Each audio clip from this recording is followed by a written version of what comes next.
এক খামারে এক মোরগ আর এক হাঁস থাকত। মোরগটি ছিল গর্বিত আর হাঁসটি ছিল শান্ত স্বভাবের।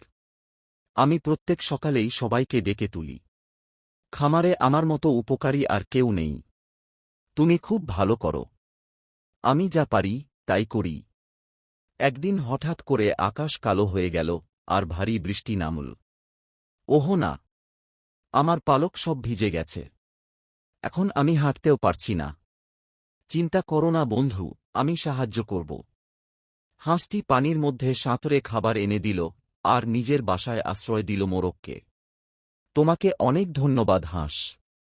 আমি ভাবতাম শুধু আমিই উপকারী, কিন্তু আজ বুঝলাম তুমিও তেমনই গুরুত্বপূর্ণ। আমরা সবাই নিজেদের মতো করে গুরুত্বপূর্ণ।